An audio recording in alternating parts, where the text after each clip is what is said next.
হার্টের সুরক্ষা সবচেয়ে জরুরি। ধমনীতে ব্লক নানা কারণে হয়ে থাকে। বুকের বাম পাশে এক ধরনের ব্যথা অনুভব হলে বুঝতে হবে হার্টের সমস্যা হয়েছে। হার্টের ধমনীতে ব্লক হওয়ার কারণ ও প্রতিকার নিয়ে বিস্তারিত আজ জানাবো। তো চলুন সম্পূর্ণটা জেনে নেওয়া যাক।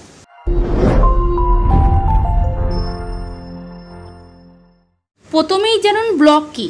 আমাদের সারা দেহে ছড়িয়ে আছে দুই ধরনের রক্তনালী, ধমনী ও শিরা। ধমনীর কাজ হলো অক্সিজেন সমৃদ্ধ রক্ত হৃৎপিণ্ড থেকে সারা শরীরে ছড়িয়ে দেওয়া। ধমনীর প্রবাহপথ কোনো কারণে সরু বা বন্ধ হয়ে গেলে রক্তপ্রবাহে বাধা সৃষ্টি হয়। এই বাধাকে বলে ব্লক। ইসকেমিক হার্ট ডিজিজ কি? হৃৎপিণ্ডে রক্ত সরবরাহকারী ধমনীর নাম করোনারি ধমনী। এই করোনারি ধমনীতে ব্লক সৃষ্টি হলে তাকে বলে ইসকেমিক হার্ট ডিজিজ। এবার জেনে নিন ব্লক কেন হয়। ধমনীতে ব্লকের মূল কারণ কোলেস্টেরল, যা আমাদের প্রতিদিনের খাবারের সঙ্গে শরীরে প্রবেশ করে এবং রক্তের মাধ্যমে প্রবাহিত হয়ে ধমনীর ভিতরের গায়ে জমা হয়ে ব্লকের সৃষ্টি করে। কোলেস্টেরলই ব্লকের একমাত্র কারণ নয়, উচ্চ রক্তচাপ, ডায়াবেটিস এবং ধূমপানকেও বড় কারণগুলোর অন্যতম মনে করা হয়। তো হার্টের ধমনীতে ব্লক হলে কিভাবে বুঝবেন? বুকের বাম পাশে বা মাঝখানে এক ধরনের ব্যথা বোধ হয়। অনেক সময় বাম হাতের ভিতরের দিকে অস্বস্তি বোধ হয়। নিচের চোয়ালে বা দাঁতের পাশেও এক ধরনের অস্বস্তি অনুভূত হতে পারে।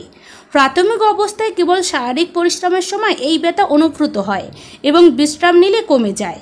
মনে রাখতে হবে যে ব্লক থাকলেই যে সবসময় ব্যথা হবে এমন নয়। ব্লক থেকে হার্ট অ্যাটাক। ব্লক থাকলে নিয়মিত চিকিৎসা না নিলে তা হার্ট অ্যাটাকের দিকে মোড় নিতে পারে। হার্ট অ্যাটাকের ফলে হৃৎপেশি মারা যেতে শুরু করে বলে বুকে তীব্র ব্যথার সঙ্গে বমি ও প্রচুর ঘাম হয়। হার্ট অ্যাটাক ইসকেমিক হার্ট ডিজিজের খুবই মারাত্মক এক পরিণতি, যা প্রায় রোগীর মৃত্যুর কারণ হয়ে দাঁড়ায়। Silent heart attack. যারা দীর্ঘদিন ডায়াবেটিস রোগে ভুগছেন তাদের ক্ষেত্রে অনেক সময় বুকে তীব্র ব্যথা, ঘাম, বমি এসব লক্ষণ ছাড়াই হার্ট অ্যাটাক হতে পারে।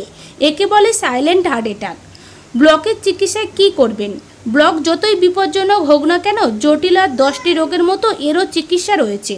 প্রাথমিক অবস্থায় ওষুধের মাধ্যমে ব্লকের চিকিৎসা সম্ভব। মারাত্মক ব্লকের ক্ষেত্রে প্রথমে অ্যাঞ্জিওগ্রাম পরীক্ষা করে ব্লকের স্থান ও তীব্রতা নির্ধারণ করতে হবে। তারপর সম্ভব হলে কাটাছেঁড়া ছাড়াই রিং বসিয়ে ব্লক দূর করার চেষ্টা করতে হবে। চিকিৎসা বিজ্ঞানের ভাষায় এই পদ্ধতির নাম পারকিউটেনিয়াস করোনারি এনজিওপ্লাস্টি, সংক্ষেপে পিসিআই। ব্লক যদি সংখ্যায় বেশি হয় রিং বসানো সুবিধাজনক নাও হতে পারে। সেক্ষেত্রে বাইপাস অপারেশনের প্রয়োজন হতে পারে। Primary PCI. আমাদের দেশে হার্ট অ্যাটাকের পরও অধিকাংশ রোগী হাসপাতালে পৌঁছতে পারেন না। সব জায়গায় হার্টের চিকিৎসার সুবিধা সম্পূর্ণ হাসপাতালও নেই। তবে যদি 2-4 ঘন্টার মধ্যেও রোগীকে হার্টের আধুনিক চিকিৎসার সুবিধা সম্পূর্ণ হাসপাতালে আনা যায় তাহলে সঙ্গে সঙ্গে অ্যাঞ্জিওগ্রাম ও অ্যাঞ্জিওপ্লাস্টি করে ব্লক দূর করা যায়। এই পদ্ধতিকে বলে প্রাইমারি পিসিআই। ব্লকমুক্ত হার্ট অ্যাটাক কীভাবে বুঝবেন? ধমনীর ভিতরের দেয়ালে চর্বি জমার পিছনে কারণ মূলত 4টে: উচ্চ রক্তচাপ, ডায়াবেটিস, ধূমপান, রক্তে কোলেস্টেরলের পরিমাণ বেড়ে যাওয়া। সুতরাং হার্টকে ব্লকমুক্ত রাখতে উচ্চ রক্তচাপ, ডায়াবেটিস এবং রক্তে কোলেস্টেরলের পরিমাণ নিয়ন্ত্রণ ও ধূমপান পরিহার করা অত্যন্ত জরুরি। কাজটি খুব সহজ নয়, এই জন্য চাই দৃঢ় মনোবল এবং জীবনাচরণে পরিবর্তন। পুরো ব্যাপারটা কঠিন বলে মনে হলেও জীবনাচরণ সংক্রান্ত কিছু কাজ কিন্তু সহজেই সম্ভব। শারীরিক পরিশ্রম বাড়ানো। বাংলাদেশ যত নগরকেন্দ্রিক হচ্ছে, শহরের লোকজন তত মানসিক যোগ্যতা নির্ভর হয়ে উঠেছেন। তারা যতটা মাথা খাটাচ্ছেন শরীর ততটা না, ফলে শরীর হয়ে পড়েছে নিষ্ক্রিয়। অথচ নিয়মিত শারীরিক পরিশ্রম উচ্চ রক্তচাপ, ডায়াবেটিস ও উচ্চ কোলেস্টেরলের ঝুঁকি কমায়। লিফট কম ব্যবহার করুন। প্রতিদিন অন্তত 30 মিনিট দ্রুত হাঁটা কিংবা জগিংয়ের অভ্যাস করুন। যারা হাঁটার সময় বের করতে পারেন না তারা কাজের দূরত্বগুলো যানবাহন ব্যবহার না করে পায়ে হেঁটে যান। যতটা সম্ভব লিফটে না চড়ে সিঁড়ি ব্যবহার করুন। ক্যালোরির হিসাব রাখুন। খাবারের মাধ্যমে প্রতিদিন যে পরিমাণ ক্যালোরি আপনি গ্রহণ করছেন সেই পরিমাণ ক্যালোরি যদি খরচা না হয় তাহলে বাড়তি ক্যালোরি রক্তে কোলেস্টেরলের পরিমাণ বাড়ানোর সঙ্গে সঙ্গে শরীরের ওজন বাড়িয়ে আপনাকে ডায়াবেটিস ও ইসকেমিক হার্ট ডিজিজের দিকে ঠেলে দেবে। এই জন্য প্রতিদিন খাবারের মাধ্যমে গৃহীত ক্যালোরি ও এর ব্যয় সম্পর্কে একটা মোটামুটি ধারণা মাথায় রাখা ভালো। স্বাস্থ্যকর খাদ্য অভ্যাস।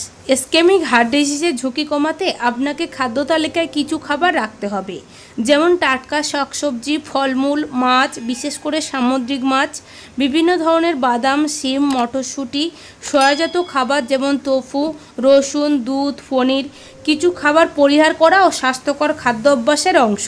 এই ধরনের কিছু খাবার হলো অতিরিক্ত লবণ, লাল মাংস, অতিরিক্ত চর্বিযুক্ত মাংস যেমন গরু, খাসি, হাঁস ইত্যাদি, মাংসের উপরের চামড়া, মাখন, অধিকাংশ কোমল পানীয়, অতিরিক্ত তেলে ভাজা খাবার। সাধারণত অনুষ্ঠানে গেলে খাদ্য গ্রহণের পরিমাপের উপর আমাদের কোনো নিয়ন্ত্রণ থাকে না, এটা ক্ষতির কারণ হতে পারে। মনে রাখতে হবে কি খাচ্ছেন প্রশ্নটা যেমন জরুরি, কতটুকু খাচ্ছেন প্রশ্নটা সমান জরুরি। ডিম খাবেন নাকি খাবেন না, ডিম নিয়ে অনেকেই ঝামেলায় থাকেন। ডিম সাংঘাতিক পছন্দ, কিন্তু ডাক্তার খেতে নিষেধ করেছেন বলে খেতে পাচ্ছেন না, এমন মানুষ অসংখ্য। ডিম রক্তে কোলেস্টেরল বাড়িয়ে দিয়ে ইসকেমিক হার্ট ডিজিজ ও হার্ট অ্যাটাকের ঝুঁকি বাড়ায়। এ ধারণা থেকে সরে আসছে ইদানিংকার বিজ্ঞান। মনে রাখতে হবে লিপিড বা কোলেস্টেরল এমন একটা জিনিস যা আমাদের কোষের গঠন থেকে শুরু করে শরীরের বিভিন্ন গঠনগত ও শারীরিক ভিত্তিক প্রয়োজন মেটায়। বিভিন্ন হরমোন তৈরিতেও লিপিড দরকার হয়। একটা ডিমের কুসুমে যে পরিমাণ কোলেস্টেরল থাকে তা আমাদের শরীরে দৈনন্দিন ক্ষয় মেরামতের জন্য প্রয়োজন। ডিমে অন্যান্য অনেক দরকারি পুষ্টি উপাদানও রয়েছে, তবে হ্যাঁ, কোনো কিছু অতিরিক্ত ভালো নয়। ডিমের ক্ষেত্রেও সে কথা প্রযোজ্য। ভোজ্য তেল, রান্নার তেলের ব্যবহার নিয়ে অনেকে বিভ্রান্ত। কোন তেলটা স্বাস্থ্যের জন্য ভালো এ প্রশ্নের উত্তর জানা নেই অধিকাংশ মানুষের। ভোজ্য তেলের মধ্যে ফ্যাট বা চর্বি থাকে, তবে এই ফ্যাটেরও ভালো মন্দ আছে। অসম্পৃক্ত চর্বি হার্টের জন্য ভালো, সম্পৃক্ত চর্বি খারাপ। তাহলে আমাদের বেছে নিতে হবে এমন তেল যাতে অসম্পৃক্ত চর্বি বেশি থাকে, সম্পৃক্ত চর্বি কম থাকে।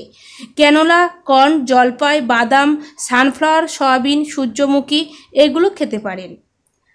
সিগারেটের সঙ্গে সঙ্গে অন্যান্য তামাকজাত দ্রব্য যেমন গুল, জর্দা ইত্যাদি গ্রহণ থেকে বিরত থাকুন। পরোক্ষ ধূমপানের ব্যাপারেও সতর্ক থাকুন। পরোক্ষ ধূমপান হলো যখন আপনার পাশে কেউ ধূমপান করছেন তখন পরোক্ষভাবে আপনারও ধূমপান হয়, এটা ক্ষতিকর। সুতরাং এ ধরনের ধূমপান থেকেও দূরে থাকুন। মানসিকভাবে চাপমুক্ত থাকার অভ্যাস করুন। দীর্ঘমেয়াদী মানসিক চাপ আপনার রক্তচাপ ও হৃদস্পন্দন বাড়িয়ে ইসকেমিক হার্ট ডিজিজের ঝুঁকি বৃদ্ধি করে। সুতরাং যতটা সম্ভব মানসিকভাবে চাপমুক্ত থাকার চেষ্টা করুন। বুক ভরে শ্বাস নিন এবং সুযোগ পেলেই হাসুন প্রাণ খুলে। মানসিক প্রশান্তির জন্য নামাজ, প্রার্থনা, মেডিটেশন এসবের সাহায্য নিতে পারেন। নিয়মিত চেক আপ করুন। হার্টের ব্লক সাধারণত বয়স্কদের রোগ হলেও ইদানিং অল্প বয়সেও এ রোগ দেখা যাচ্ছে। তাই ব্লকজনিত হৃদরোগ বা ইসকেমিক হার্ট ডিজিজ প্রতিরোধে 40 বছর বয়সের পর নিয়মিত চেক আপ করানো ভালো।